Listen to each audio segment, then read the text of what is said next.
என்னுடைய சகோதரர் ஜோசப் அண்ணாதுரை இந்த பொருள்களை உங்க வீட்டுக்கே வந்து கொடுத்து விடுவார். அதனால நீங்க இங்க முண்டிட்டு வந்து வரிசையில இங்காடி முன்னால வாங்க பாடு, இந்த வேலையே உங்களுக்கு வேணாம். தமிழகத்தின் முதலமைச்சர் திராவிட மாடல் நாயகனுக்கு இன்னைக்கு பிறந்த நாள்.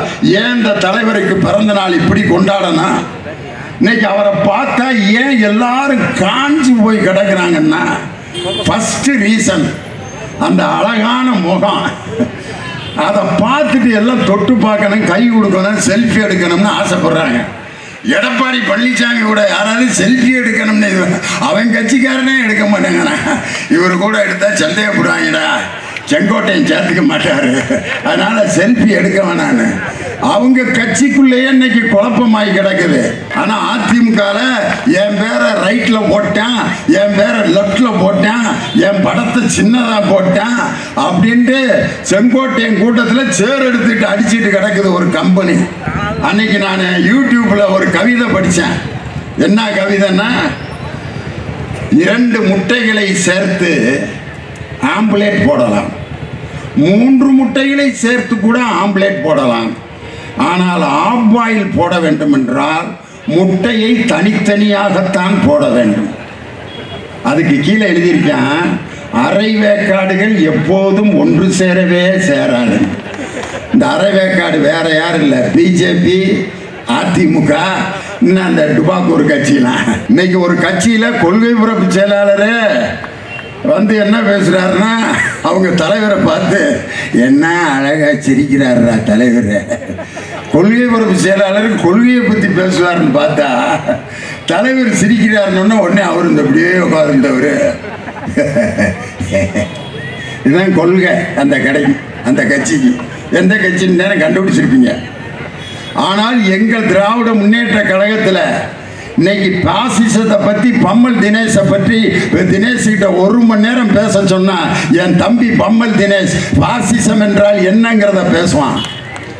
என்னுடைய அருமை சகோதரி கீர்த்தனா, பெரியார் இந்த நாட்டுக்கு என்ன செய்தார்னு இந்த இடத்துல இப்ப பேச சொல்லுங்க, அரை மணி நேரம் என் தங்கச்சி கீர்த்தனா பேசும். இன்னைக்கு மற்ற கட்சியில் அப்படி ஆள் இருக்கா? ஆனால் இன்று எனக்கு முன்னால் மிக சிறப்பாக உரையாற்றிய தாம்பரம் மாநகரத்தினுடைய துணை மேயர் வணக்கத்திற்குரிய அருமை அண்ணன் காமராஜ் அவர்களுக்கும், இந்த நிகழ்ச்சியில் மிக சிறப்பாக எனக்கு முன்னால் அற்புதமாக உரையாற்றிய பேரறிஞர் அண்ணாவை போலவே தோற்றம் கொண்ட ஒரு அற்புதமான பிரிக்கப்படாத காஞ்சிபுரம் மாவட்டத்தை திமுகவின் கோட்டையாக வைத்திருந்த எனது அருமை அண்ணன், தொண்டர்களின் பாதுகாவலர், ஒரு அமைச்சர், புரோட்டோகால் பிஎஸ்ஓ நிற்கிறாரு, 10 போலீஸ் பக்கத்தில் நிற்கிது, கூட்டத்திலிருந்து ஒரு தொண்டர் அண்ணாத்தா சும்மா இரு அண்ணாத்தா அப்படின்னு கூப்பிடுற அளவுக்கு தொண்டர்களோடு எந்த பந்தாவும் இல்லாத ஒரு அமைச்சர்னா அது நம்ம அமைச்சர் தான். உண்மையிலே ஒரு பதவி வந்தோன்னு சில பேர் எப்படி நடப்பானே கண்டுபிடிக்க முடியாது. அன்னைக்கு ஒருத்தர் 25 பேர் இவரோட வர்றேன், அதிமுக காரன், இங்கே தான் பல்லாவரத்தில். நான் ஏதோ மினிஸ்டர் ஆகிட்டான் போல இருக்கு, எப்பூரா எதிர்கட்சியாக இருக்கேன் மினிஸ்டர் ஆனா 15 பேரோட வர்றான்னு பார்த்தா 6வது வார்டு துணை செயலாளருங்க அவர் அப்படிங்கிறான். 6வது வார்டு துணை செயலாளர் நெஞ்ச வடைச்சிட்டு வர்றான். எங்கள் அமைச்சர் மக்களோடு மக்களாக, இன்னும் தொண்டர்களோடு தொண்டராக இருக்கக்கூடிய எனது அருமை அண்ணன், மாநிலத்தின் சிறு மற்றும் குறு மற்றும் நடுத்தர தொழில்துறை அமைச்சர் அருமை அண்ணன் தாமு அன்பரசன் அவர்களுடைய பணியில் 2026 காஞ்சிபுரம் மாவட்டம் மட்டுமல்ல தமிழ்நாடு முழுவதும் 234 தொகுதிகளிலும் வெற்றி பெறப்போவது திராவிட முன்னேற்ற கழகம் தான். இன்னைக்கு இந்த அருமையான நிகழ்ச்சியில கலந்து கொண்டிருக்கக்கூடிய எல்லாத்தோட பேரையும் சொல்லணும்னு எனக்கு ரொம்ப ஆசை. மாநில தொழில்நுட்ப அணி துணை செயலாளர் என் நவீன், தமிழ்மாறன், ரஞ்சன், இளைஞரணி செயலாளர் கோல்டு டி பிரகாஷ், மற்ற எல்லாத்தினுடைய பேரை நான் வாசிக்க ஆசை தான். என்னை 7:30 மணிக்கெல்லாம் பேச கூப்பிட்டு வந்துடுறேன்னாரு. அந்த நம்பர் சொல்கிறப்பே நான் யோசித்தேன், 7:30ங்கிற நேரமே சரியில்லாத நேரமே. ஈகா சொன்னார் 7:30க்கு வந்துருங்கண்ணே அப்படின்னாரு. டைம் நல்ல டைம் மாதிரி தெரியலையாப்பான்னு சொன்ன மாதிரியே 7:30க்கு ஆரம்பிக்க முடியல, 8:45 ஆயிடுச்சு. இந்த அங்கே தூரத்தில் இருக்கிற நம்ம சகோதரிகள்லாம் இப்போ பார்க்குறாங்க, இவன் டிவியிலே 1.5 மணி நேரம் பேசுவானே, இந்த ஆள் எப்போ பேசி முடிக்கிறது, இந்த குடத்தையும் இந்த மிஷினையும் நம்ம வாங்கிட்டு போகிறது அப்படின்னு நினப்பாங்கன்னு பார்க்குறேன். ஆனால் இங்கேருந்து என் சகோதரிகளையும் எங்கள் அம்மாக்களையும் பார்க்குறேன். எவ்வளவு மகிழ்ச்சியாக அமர்ந்திருக்கிறீர்கள் என்றால், இந்த மேடையில் நீங்கள் வாங்காமல் போனாலும் என்னுடைய சகோதரர் ஜோசப் அண்ணாதுரை இந்த பொருள்களை உங்கள் வீட்டுக்கே வந்து கொடுத்து விடுவார். அதனால நீங்கள் இங்கே முண்டிக்கிட்டு வந்து வரிசையில் இங்காடி நாங்காடி முன்னாடி வாங்க பாடு, இந்த வேலையே உங்களுக்கு வேணாம். அதனால் நான் முடிக்கிறப்ப குப்புன்னு இங்கே வந்து சண்டை போடணுன்னு அவசியம் இல்லை. அதனால் எல்லாருக்கும் இருக்கு. நானும் ரொம்ப நேரம் பேச போகிறதில்ல. இன்று அற்புதமான ஒரு பொதுக்கூட்டம். முத்தமிழறிஞர் டாக்டர் கலைஞர் அவர்கள் பெற்றெடுத்த அருந்தவ புதல்வன், தமிழகத்தின் முதலமைச்சர், திராவிட மாடல் நாயகனுக்கு இன்னைக்கு பிறந்த நாள். ஏன் இந்த தலைவருக்கு பிறந்த நாள் இப்படி கொண்டாடணும்? இன்னைக்கு அவரை பார்த்தா ஏன் எல்லாரும் காஞ்சி போய் கிடக்குறாங்கன்னா, ஃபர்ஸ்ட் ரீசன் அந்த அழகான முகம். அதை பார்த்துட்டு எல்லாம் தொட்டு பார்க்கணும், கை கொடுக்கணும், செல்ஃபி எடுக்கணும்னு ஆசைப்படுறாங்க. எடப்பாடி பழனிசாமி கூட யாராவது செல்ஃபி எடுக்கணும்னு அவன் கட்சிக்காரனே எடுக்க மாட்டேங்கிறான். இவர் கூட எடுத்தா சந்தேகப்படுவாங்கடா, செங்கோட்டையும் சேர்த்துக்க மாட்டாரு, அதனால செல்ஃபி எடுக்க வேணான்னு அவங்க கட்சிக்குள்ளேயே இன்னைக்கு குழப்பமாகி கிடக்குது. இந்த நோட்டீஸில் பேர் போட்டு அதை வாசிச்சா தான் கட்சி பணி ஆற்றுவேன் என்று சொல்பவன் திமுக காரன் அல்ல. ஆனால் அதிமுகவில் என் பேரை ரைட்டில் போட்டேன், என் பேரை லெஃப்டில் போட்டேன், என் படத்தை சின்னதாக போட்டேன் அப்படின்ட்டு செங்கோட்டையன் கூட்டத்தில் சேர் எடுத்துட்டு அடிச்சுட்டு கிடக்குது ஒரு கம்பெனி. இப்படி கட்சிகளுக்கு மத்தியில் இன்று அனைத்து கட்சி கூட்டம் அனைத்தையும் நடத்தக்கூடிய தில்லுள்ள ஒரு தலைவர் யார் என்றால் அவர்தான் நம் திராவிட மாடல் முதலமைச்சர் தளபதியார் அவர்கள். அது மட்டும் இல்லை, இன்னைக்கு அனைத்து கட்சி கூட்டம் நடத்துறது மட்டும் இல்லை, அந்த கூட்டணி 54 கட்சியினுடைய கூட்டணி இன்னைக்கு அற்புதமான கூட்டணியா இருக்கு. எடப்பாடி பழனிசாமி கூட சேர ஒருவேளும் வரமாட்டேங்கிறான். அன்னைக்கு நான் யூடியூப்ல ஒரு கவிதை படித்தேன். என்ன கவிதைன்னா, 2 முட்டைகளை சேர்த்து ஆம்ப்லேட் போடலாம், 3 முட்டைகளை சேர்த்து கூட ஆம்ப்லேட் போடலாம். ஆனால் ஆஃப் பாயில் போட வேண்டும் என்றால் முட்டையை தனித்தனியாகத்தான் போட வேண்டும். அதுக்கு கீழே எழுதியிருக்கேன், அரை வேக்காடுகள் எப்போதும் ஒன்று சேரவே சேராது. இந்த அரை வேக்காடு வேற யாரும் இல்லை, பிஜேபி, அதிமுக, இன்னும் அந்த டுபாக்கூர் கட்சியெல்லாம். அரை வேக்காடுகள் எப்போதும் ஒன்று சேராது. என் தலைவர் அமைத்திருக்கக்கூடிய கூட்டணி கொள்கை கூட்டணி. அந்த கூட்டணியை 2026 வரைக்கும் யாராலையும் அசைக்க முடியாது. இன்னைக்கு அதிமுக பாஜக கூட்டணி எப்படி இருக்குன்னா, இலையும் மண்ணாங்கட்டியும் ஒரு அக்ரிமெண்ட் போட்டிருக்கு. இலை சொல்லியிருக்கு, காற்று என்னை அடிச்சுட்டு போயிடுது, அதனால காத்தடிக்கிறப்ப மண்ணாங்கட்டி நீ இலை மேலே வந்து உட்காந்துக்க, காத்தடிச்சா என்னைய காப்பாத்திரு. மண்ணாங்கட்டி சொல்லியிருக்கு, மழை வந்தா நான் கரைஞ்சி போயிடுவேனே, நான் என்ன செய்யறது, மழை வந்தா அப்படியே ரிவர்ஸில் நீ மேலே வந்துரு, இலை நீ என்னை காப்பாத்திரு, நான் கரையாம இருப்பேன்ல. யாரு? இலையும் மண்ணாங்கட்டியும், பாஜகவும் அதிமுக கூட்டணிய. ஒரு நாள் மழையும் காத்து சேர்ந்து அடிச்சிச்சு, மண்ணாங்கட்டியும் கரைஞ்சிருச்சு, இலையும் பறந்துருச்சு. 2026 மண்ணாங்கட்டியும் இலையும் இருக்கிற இடம் தெரியாமல் போகும். இங்கே 2026 உதிக்க போவது பேரறிஞர் அண்ணா கண்ட உதயசூரியன் என்ற சின்னம் தான். அண்ணா பிறந்த மாவட்டம் காஞ்சிபுரம். அண்ணா எப்படியப்பட்டவர் தெரியுமா? அண்ணாக்கு ஹிந்தி தெரியாது. अन्ना क्या बोलता है தெரியாது அண்ணாக்கு. तुम मुझे बोल नहीं हिंदी मालूम? அண்ணாக்கு தெரியாது. அண்ணா அமெரிக்கா பல்கலைக்கழகத்துக்கு போயிருக்காரு பேரறிஞர் அண்ணா. பொடி போட்டுட்டு வெத்தலாக்கு போட்டிருக்காரு. எப்படி? கோட்டு டை ஷூ மாட்டி விட்டுருக்காங்க அண்ணாக்கு. அந்த ட்ரெஸ்ஸுக்கு கூட மதிப்பு கொடுக்காம வெத்தலாக்கு போட்டாங்க. புளிச்சனை அப்படியே துப்பிட்டு, கரை உள்ள பல்லு, பொடி போட்ட மூக்கு, அந்த கோட்டு போட்டிருக்காரு, பட்டனை கூட மேலே கீழே போட்டிருக்காரு. வெள்ளைக்காரன் பார்த்துட்டு ஹூ இஸ் ஹீன்னு இருக்கான். He is the chief minister of Tamil Nadu C N. Annadurai. அந்த குள்ளமான உருவத்தையும் அவரோட முகத்தையும் பார்த்துட்டு வாட் சீஃப் மினிஸ்டர் அப்படின்ட்டு இவருக்கு ஒன்றும் தெரியாது போல இருக்குன்னு நினச்சி அண்ணாட்ட ஒரு கொஸ்டின் பண்ணான் ஒரு பத்திரிக்கைக்காரன். There is a method of education in your country that is called matriculation. What is your opinion about matriculation? அண்ணாட்ட கேட்குறான். மெட்ரிகுலேஷனுங்கிற கல்வி முறையை பற்றி உங்கள் கருத்து என்ன? இங்கிலீஷில் கேட்குறான் அண்ணாட்ட. Anna, matriculation is the method of education. It is a part of secondary education. It is the part of one of our country. அப்படி இப்படின்னு ஏதாவது சொல்லுவார்னு பார்த்தா அந்த பத்திரிகையார் அப்படியே பார்த்தோன்னா அண்ணா அடிக்கிறாரு. Matriculation is the botheration of the education. After a great consideration, I came to this conclusion அப்படின்னாரு. அவன் இப்படியே நின்னா நம்ம கண்டுபிடிச்ச இங்கிலீஷை காஞ்சிபுரத்தில் பிறந்த ஒரு தமிழை இங்கே வந்து இந்த போடு போடுறாராடான்னு. வெளிநாட்டில் இருக்கும் பல்கலைக்கழகத்தில் பேரறிஞர் அண்ணா ஆங்கிலத்தில் முழங்கிய அண்ணாவுக்கு ஹிந்தி தெரியாது. இன்னொரு கொஸ்டின் பண்றான், இவ்வளவு ஆங்கிலத்தில் புலமையோட இருக்காரு. The next question, Mr. Annadurai அப்படின்ட்டு next question, can you give 100 words without the letter ABCD? ABCDங்கிற 4 எழுத்து இல்லாம 100 வார்த்தை சொல்ல முடியுமா? உடனே அண்ணா, take it from me.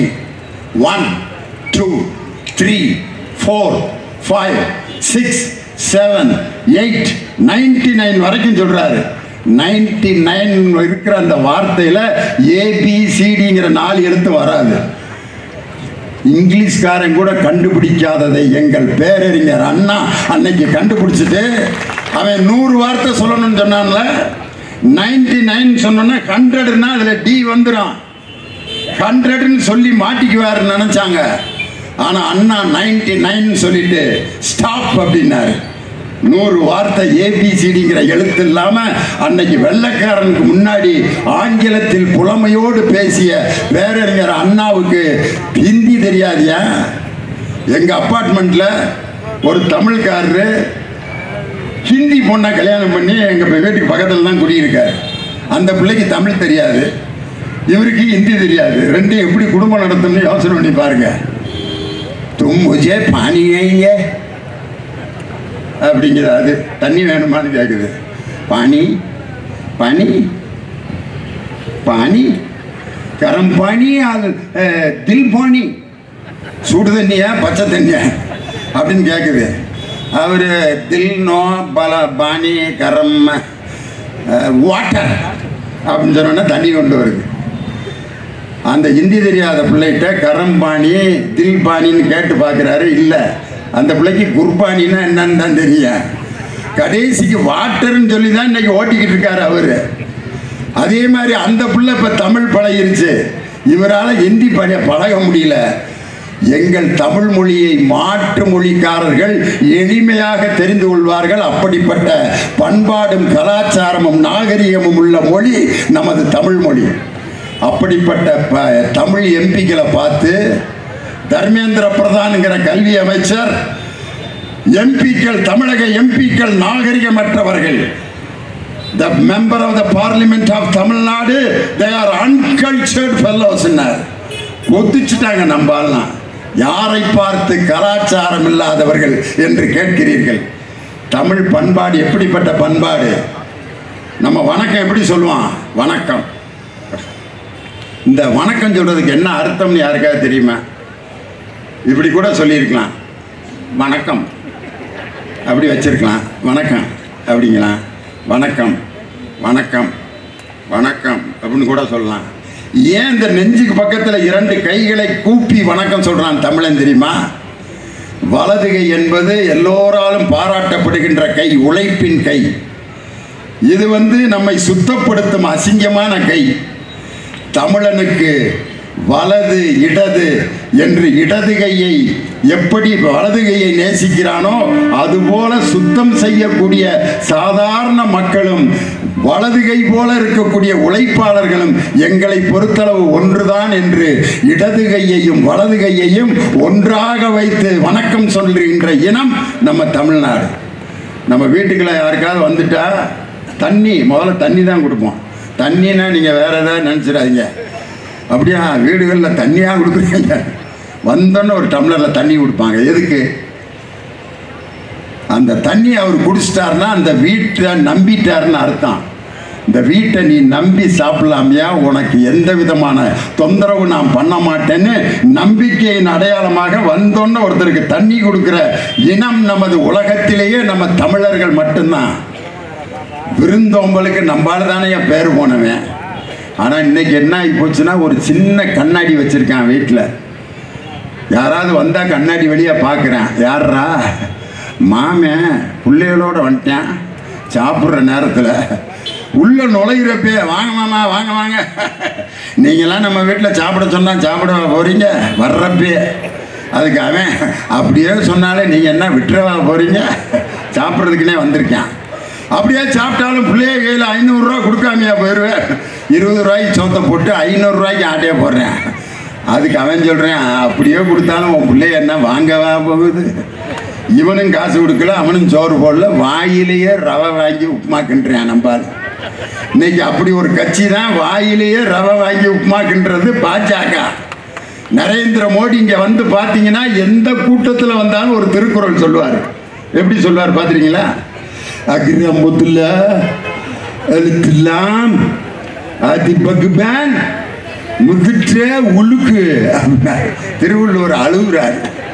இவரை யாரையா திருக்குறளை சொல்ல சொன்னார்? ஒழுதுண்டு பால்பார் பால்பார் மற்றவர் தொழுதுண்டு பின் செல்பார். இன்னொரு இடத்துல ஜாகாபர் ராஜினம், இதையவே எழுதி கொடுத்தான்னு தெரியல இந்தியில. ஜாகாபர் ராஜினம் நகாக்க, அசிங்கமாக சொல்லிவிட்டார் ஒரு வார்த்தையை, நான் சொல்லக்கூடாது. நகாக்க சொகாப்பர் தொண்டலுக்கு பற்று. யாரா இருந்தாலும் நாவை அடக்கி பேசுங்கிற திருக்குறளை மோடி சொல்றாரு.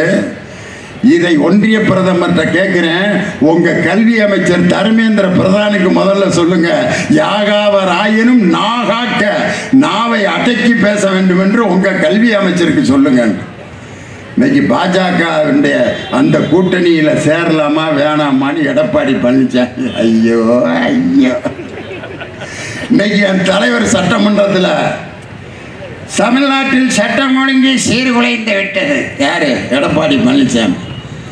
நம்ம தலைவர் எந்திரிச்சு, தூத்துக்குடியில் 13 பேர் துப்பாக்கியால் சுடப்பட்ட போது டிவியில் பார்த்து தெரிந்து கொண்டேன் என்று சொல்லக்கூடிய முதலமைச்சர் நான் இல்லைன்னாரு. உடனே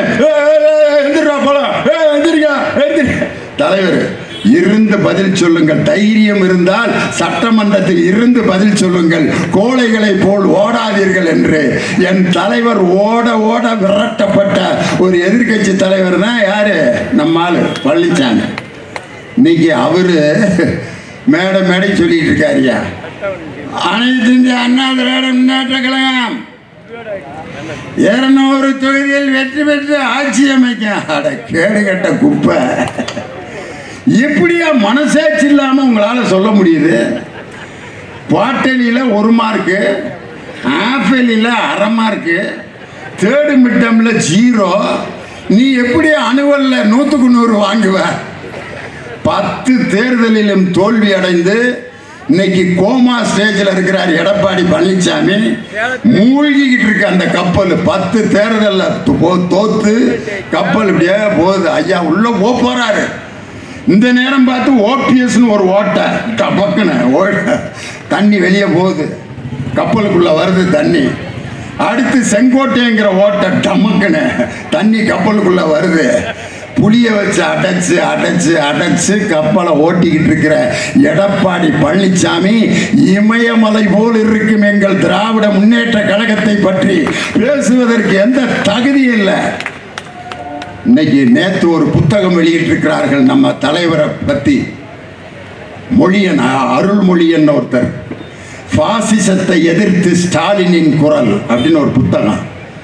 என் தலைவர் பாசிசத்திற்கு எதிராக எப்படியெல்லாம் பேசினார்னு அவர் பேச்செல்லாம் தொகுத்து ஒரு புத்தகமாக வெளியிட்டிருக்காங்க. பாசிசம்னா என்ன?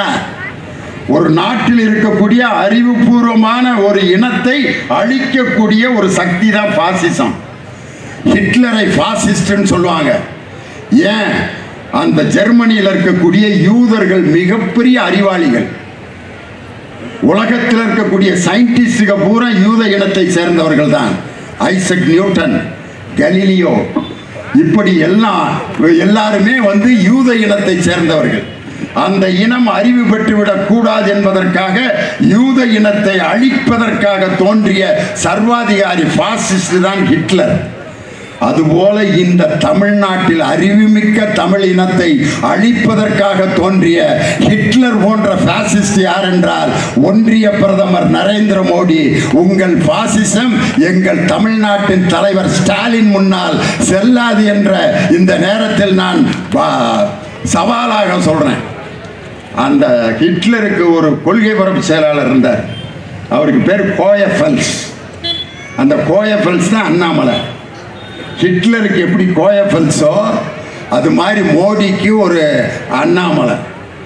தொட்டா பொய் தான். எங்க ஊர்ல மைக் திருடி மாடசாமின்னு ஒரு ஆள் இருந்தாரு.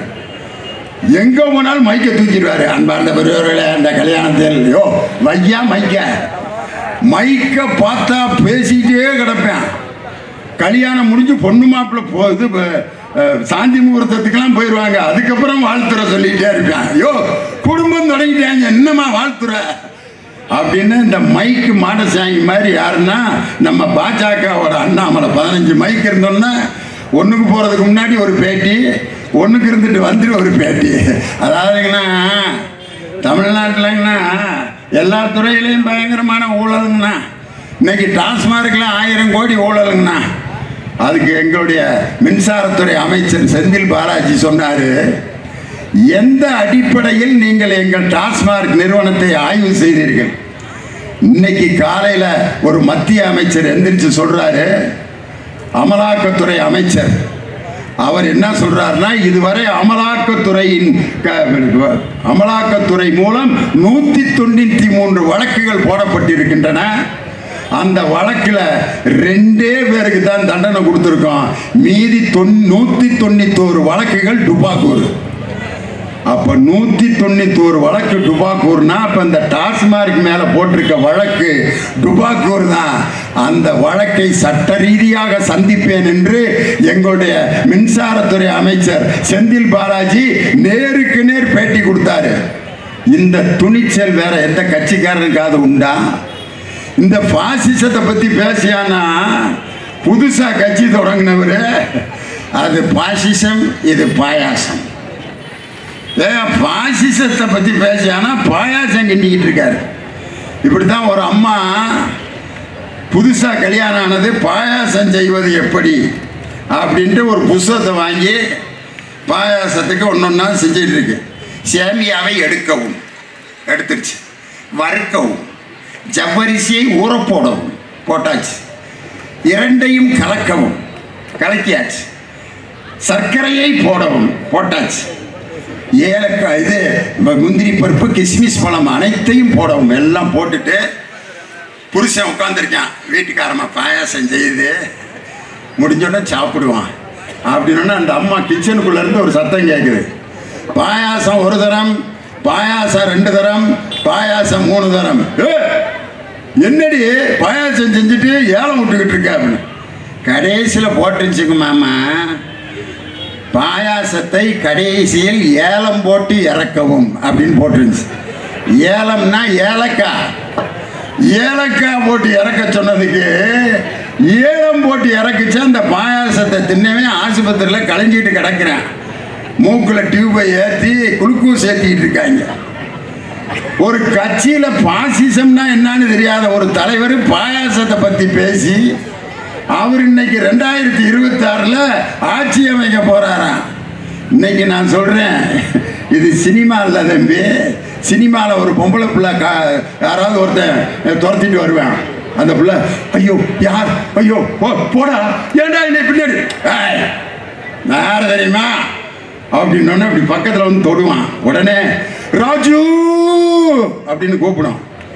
அவன் 20 ஊர் தள்ளி நின்றுட்டு இருப்பேன். பைக்கில் வருவேன், மரத்தில் தொங்குவேன், குதிரை வண்டியில் வருவேன், மலையிலேருந்து ஏறி அது வரைக்கும் அவன் தொட்டுக்கிட்டே தான் இருப்பேன். அதுக்கப்புறம் இவர் வந்து அப்படிம்பாரு. ஒரு 15 பேர் போய் விழுவாங்க, ஒரு 25 பேர் போய் விழுவேன். உடனே அந்த பிள்ளை கடைசியாக வந்து ரொம்ப நன்றிங்க, உங்களை தவிர வேற யாரும் தெய்வம் மாதிரி வந்து காப்பாற்ற முடியும். உடனே இவர், என் கடமையை தானம்மா நான் செஞ்சேன், எந்த உலகத்துலடா இருக்கேன் அப்படி ஒரு கடமை வீரன். ஒரு பொம்பளை பிள்ளைக்கு ஆபத்து வந்தோடனே சினிமாவில் வேணா ஓடி வந்து காப்பாற்றுவான். ஆனால் இன்னைக்கு பெண்களின் மீது பாலியல் வன்கொடுமை செய்த 23 பேருக்கு இன்று வேலையிலிருந்து டிஸ்மிஸ் செய்த ஆட்சி நமது திராவிட மாடல் ஆட்சி. 23 ஆசிரியர்கள் மற்றும் அரசு ஊழியர்கள் பெண்களின் மீது பாலியல் பலாத்காரம் செய்த 23 பேரை டிஸ்மிஸ் பண்ணியிருக்கோம். சட்டமன்றத்தில் ஒரு சட்டம் என்ன போட்டிருக்கோம் தெரியுமா? பொக்கோசோ சட்டத்தின் மீது ஒருவன் கைது செய்யப்பட்டு குற்றம் நிரூபிக்கப்பட்டால் அவனுக்கு மரண தண்டனை வழங்கப்படும் என்று சட்டம் இயற்றிய மாநிலம் நமது தமிழ்நாடு. இந்த நாட்டில் வந்து பெண்களுக்கு பாதுகாப்பு இல்லைன்னு ஒருத்தர் சொல்லி கொண்டிருக்கிறார். பெண்கள்லாம் நேராயிருச்சு எல்லாம் அப்படியே பார்க்குறீங்கன்னா ஒரு 5 நிமிஷம். ஒரு பொம்பளை பிள்ளைக்கு எது பெருமை அப்படின்னா அழகு. அழகை பற்றி வர்ணிச்சா ஒரு பொம்பளை பிள்ளை அவ்வளோ சந்தோஷப்படும். பழைய பாட்டுகள் பூரா பெண்களை வர்ணிச்சு தான் பாட்டு. வதனமே சந்திர பிம்பமோ அப்படின்னா அன்னைக்கு டிஆர் ராஜகுமாரி அப்படின்னு வைக்கும். மாசிலா உண்மை காதலே மாறுமோ செல்வம் வந்த போதிலே. அலிபாபா 40 திருடன். எம்ஜிஆர் இன்னொரு படத்தில் தொட்டால் பூமலரும் தொடாமல் நான் மலர்ந்தேன், சுட்டால் பொன் சிவக்கும் சுடாமல் கண் சிவந்தேன். சரஞ்சதேவி மானல்லவோ கண்கள் தந்தது மயிலல்லவோ சாயல் அப்படின்னா பெண்களுக்கு அவ்வளோ சந்தோஷம். அழகை வர்ணிச்சா அவ்வளோ மகிழ்ச்சியாக இருப்பாங்க. இப்போ ஒரு பாட்டு தேவானந்தம் படிப்பார். சுண்ட கஞ்சி சோறுடா சுரும்பு கருவாடுடா வாழை மீன் காலுடா வர்ற ஸ்டைல பாருடா சலோமியா சலோமியா அப்படின்ட்டு சுண்ட கெஞ்சி சோறுடா சுரும்பு வாழை மீன் காலுடா வர்ற ஸ்டைலில் பாடுறான்னு அந்த பொண்ணு அவ்வளோ சந்தோஷமாக வருது. இப்போ ஒரு பாட்டு போட்டிருக்கான் பார்த்தீங்களா, சப்புன்னு அரைஞ்சோன்னா அந்த இன்னொரு தடவை அடி அப்படின்னு என்ன பாட்டு பாடுவான். நீ அடிக்கிறது எனக்கு வலிக்கவே இல்லை, நீ இருக்கிறது ஓலை கொட்டாயா, சும்மா நடக்கிறது தவளை கட்டாயா, மஜாவா இனிக்கிறிய பஞ்சு முட்டாயா, ஆமா பஞ்சு முட்டாயா, சோதாவா இருக்கிறிய ஓமடியில சாஞ்சு சாஜாவா இருக்கிறிய வாட்டர் பாக்கெட்டு மூஞ்சி காஞ்ச மிளக போல நான் இருக்கிறேன்னு காஞ்சி என் மனச உசுப்புரிய நீ மீனை போல ஆஞ்சி அந்த மீனை போல. அழகா வர்ணிச்சா அவ்வளவு சந்தோஷப்படுவாங்க பெண்கள். அதே மாதிரி தீர்க்க சுமங்கலியா நீ இருக்கணும்னா அவ்வளவு சந்தோஷம். தாலி அவங்களுக்கோத்தான் இதை அந்த மஞ்சள் கயிறை கட்டி வச்சிருக்கிறேன். கோயிலில் கொஞ்சம் குங்குமம் கொடுத்தா வாங்கி இங்கே கொஞ்சம் வச்சு அந்த கொடியை எடுத்து வெளியில் வச்சு ஏமாதில் வைக்கிறேன். அதில் அவர் இருக்கார்ல, அவன் தண்டி இருப்பான் புளி மூட்டை ராமசாமி மாதிரி, தண்ணியை போட்டு சாக்கடையில் கிடப்பேன். ஆனால் அந்த கயிற்றுல இருக்கான்னு நம்பி பாப்பா சுமங்கலியா இருக்கு பாரு அப்படின்னு தீர்க்க சுமங்கலின்னு அவ்வளோ சந்தோஷப்படுவாங்க. பிள்ளை பெற்று தாயாயிட்டா பிள்ளை மக்களை பெற்ற மகராசிம்பாங்க. இது 3 பெண்களுக்கு மிகப்பெரிய பெருமை. அழகு, சுமங்கலி, தாய்மை. இது 3ஐயும் விட ஒரு பெண்ணுக்கு எது மிகப்பெரிய பெருமை தெரியுமா? அழகுங்கிறது வயசாகி போனால் போயிடும். 40 ரொம்ப பேர் அழகிகள்லாம் எங்கள் தெருவில் இருந்ததெல்லாம் இப்போ எப்படி கிடக்குதுன்னு பார்த்தா பின்னாடியே நாங்கள்லாம் அலைஞ்சோம். ஒரு பிள்ளை இன்னைக்கு அது பல்லெல்லாம் இல்லாமல் ஏன் நல்லா இருக்கியா அப்படின்னு நீயா ஜோஸ்பின் என்ன இப்படி இருக்க, அப்புறம் இப்படியாவா இருப்பாங்க. நீயும் தான் அந்த கரடு கட்டி போயிட்டில வளைக்க மண்டை ஆயிட்ட. அழகு நிரந்தரம் இல்லை, வயசானோன்னு சரியாயிடும், காணாம போயிடும். சுமங்கலியா இருக்கிறது அந்த புருஷன் உயிரோடு இருக்கிற வரைக்கும் சுமங்கலியா இருக்கலாம். தாய்மைங்கிறது ஒரு புள்ள பெற்று அந்த புள்ள நமக்கு நல்ல பிள்ளை அமைஞ்சா போச்சு. ஒரு பெண்ணுக்கு எது பெருமை என்றால் இவை மூன்றும் பெருமை தான். அதை விட பெருமை எது என்று தந்தை பெரியார் சொன்னார். ஒரு பெண்ணுக்கு கல்வி கொடுப்பது தான் மிகப்பெரிய அந்த பெண்ணை சக்தி உள்ள பெண்ணாக மாற்றும். ஒரு பெண்ணுக்கு கல்வி கொடுக்கிறது மட்டும் இல்லை, அந்த பெண்ணுக்கு கல்வியும் பொறுப்பும் கொடுக்கணும். இன்னைக்கு ஒரு ஐஜியா ஒரு அம்மா இருக்கு, அமுதா IPS. அந்த அம்மாவை பார்த்தா முன்னால அந்த போலீஸ்காரங்கெல்லாம் அம்மா அம்மா மேன் எவா எவா டிஎஸ்பியா நீ? ஆமா அப்படி நிற்கிறார். யாரு? 5 ஆம்பளைய. அந்த அம்மா சொல்ற வரைக்கும் இப்படியே தான் நிற்கிறேன். எஸ், இன்னைக்கு ஏதோ ஒரு மர்டர் நடந்திருக்கு. யாரு என்கொயரிக்கு யார் போறது? கன்சாமி போறார். கன்சாமியா போயா நீ உங்களை இதை பார்த்து உண்மையிலே இதைத்தான் தந்தை பெரியார் விரும்பினார். அறிவும் பொறுப்பும் ஒரு பெண்ணுக்கு தர வேண்டும். அந்த பொறுப்பும் அறிவையும் தருவதற்காகவே திட்டங்களை தீட்டிக் கொண்டிருக்கும் ஒரே முதலமைச்சர் நம் திராவிட மாடல் முதலமைச்சர், பெண்களை படிக்க வைக்கின்ற முதலமைச்சர். அதுக்காகத்தான் இன்னைக்கு தோழிங்கிற விடுதி நம்ம உரகடத்தில் எவ்வளவு பெரிய விடுதி, பணிபுரியும் பெண்கள் வந்து தங்கி படிக்கிறதுக்கு 5 பெருநகரங்களில் வெளி கிராமங்கள்ல இருந்து வந்து தங்கி மாணவர்கள் படிக்கிறதுக்கு மாணவியர் விடுதி. அதை விட பெருசு இந்த அன்பு சோலைன்னு ஒன்று ஆரம்பிச்சிருக்காரு பாருங்க. 2 ஆம்பளை பிள்ளைய பெற்றார் ஒரு அப்பா, முடிச்சிருஞ்சாமே. 2 ஆம்பளை பிள்ளைய பெற்றார் ஒரு அப்பா. 2 பையன் சிவபெருமானுக்கு மாதிரி 2 அருமையான பிள்ளைய. 2 பேரும் என்னை காப்பாற்றுவாங்கன்னு உசுரை கொடுத்து படிக்க வச்சாரு 2 பேரையும். அந்த அம்மா தாலியை விற்று 2வது மகனுக்கு எக்ஸாம் ஃபீஸ் கட்டுச்சு. எல்லாம் முடிஞ்சு படித்து கல்யாணம்லாம் முடிச்சு ஜம்முன்னு இருக்காங்க. ஆளுக்கு ஒரு காரை வச்சுக்கிட்டு பெரிய பையன் வந்தான். அப்போ இதப்பா எனக்கு தெய்வம், ரொம்ப சந்தோஷம்டா. அம்மா காலில் விழுந்து ஆசீர்வாதம் வாங்கிட்டு நான் கொஞ்சம் தனியாக போயிடட்டா, சின்னவன் இருக்கான்ல உங்களை பார்த்துக்கிறதுக்கு. ஒரு வீடு பார்த்துட்டேன், எங்கள் வீட்டுக்காரம்மா சொல்லிடுச்சுட்டு அப்பா அம்மா விட்டுட்டு வேறு வீட்டுக்கு போயிட்டேன். யார்? பெரியவன். அவங்க அப்பாட்ட உன்னை பள்ளிக்கூடத்தில் சேர்க்கறதுக்கு எவ்வளவு நேரம் வாசலில் நின்னுட்டா, என்னை எப்படி தனியாக விட்டுட்டு போகிறானே போயிட்டான். 2வது பையன் வந்தான். அப்பா அன்னை மாதிரிலாம் நான் இருக்க மாட்டேப்பா, உங்களை விட்டுட்டு நன்றி இல்லாமல் போயிட்டான்.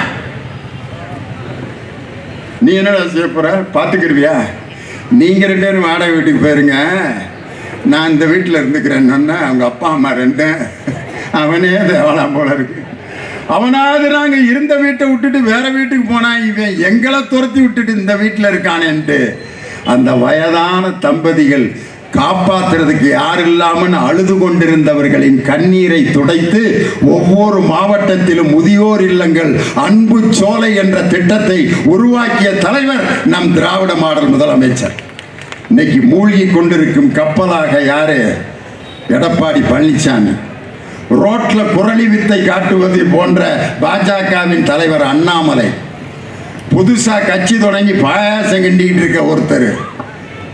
இந்த நிலையில் 2026 எங்கள் திராவிட மாடல் முதலமைச்சர் தான் 2026 ஆகஸ்ட் 15 சுதந்திர தின தன்னைக்கு சென்னை கோட்டை கொத்தளத்தில் கொடியேற்ற போவது எங்கள் தளபதி மு.க. ஸ்டாலின் தான். காரணம், எம்ஜிஆர் பிறந்த நாள் அன்னைக்கு கண்ணகி நகரில் எடப்பாடி பழனிசாமி, இது ஒன்றை மட்டும் சொல்றேன், சின்னதுதான். எம்ஜிஆர் பிறந்த நாள் அன்னைக்கு எம்ஜிஆர் பாட்டு பாடினார். யாரு? எடப்பாடி பழனிசாமி. எம்ஜிஆர் பாடல், எம்ஜிஆர் இந்த பேப்பர் கூடிய எம்ஜிஆர் பாட்டை தேடுறாரு. அவர் கட்சியை ஆரம்பித்த தலைவருடைய ஒரு பாட்டு ஞாபகம் இல்லை யாருக்கு?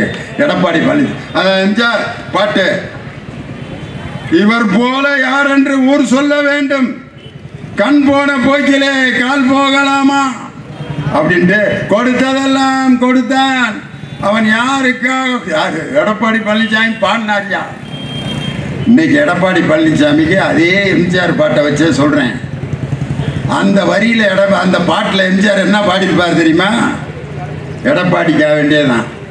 திருந்தாத உள்ளங்கள் இருந்தென்ன லாபம், வருந்தாத உருவங்கள் பிரிந்தென்ன லாபம், இருந்தாலும் மறைந்தாலும் பேர் சொல்ல வேண்டும், எங்கள் ஸ்டாலின் போல யார் என்று ஊர் சொல்ல வேண்டும், இவர் போல யார் என்று ஊர் சொல்ல வேண்டும், கண் போன போக்கிலே கால் போகலாமா, கால் போன போக்கிலே மனம் போகலாமா. எம்ஜிஆர் பாட்டு 2 பாட்டை பாடி இன்னைக்கு எடப்பாடி பழனிசாமி, நான் சொல்றேன், எம்ஜிஆர் ஏற்கனவே என்ன பாடிட்டு போயிட்டாரு? பொய்யும் புரட்டும் துணையாய் கொண்டு பிழைத்தவரெல்லாம் போனாங்க, கடமை கண்ணியம் கட்டுப்பாடு காலத்தினாலே அழியாது. எம்ஜிஆர் ஜெயலலிதா அம்மையார் சேர்ந்து இந்த வரியை பாடுவாங்க. சூரியன் உதிச்சதுங்க, சூரியன் உதிச்சதுங்க, இங்கே காரிருள் மறைஞ்சதுங்க, சரித்திரம் மாறுதுங்க, எல்லாம் சரியா போகுமுங்க. சூரியன் உதிச்சதுங்க, இங்கே காரிருள் மறைஞ்சதுங்க, சரித்திரம் மாறுதுங்க, எல்லாம் சரியா போகுமுங்க என்று சொல்லி சூரியன் உதிக்கின்ற காலம் 2026 234 தொகுதிகளிலும் வெற்றி பெறப் போவது எங்கள் தலைவர் தான் என்று சொல்லி இந்த அருமையான கூட்டத்தை ஏற்பாடு செய்த ஜோசப் அண்ணாதுரை மற்றும் அவருடைய உடன்பிறப்புகள் அனைவருக்கும் நன்றி சொல்லி விடைபெறுகிறேன். டாக்டர் கலைஞர், தமிழக முதல்வர் தளபதி ஸ்டாலின், இளைய தலைவர் உதயநிதி ஸ்டாலின்,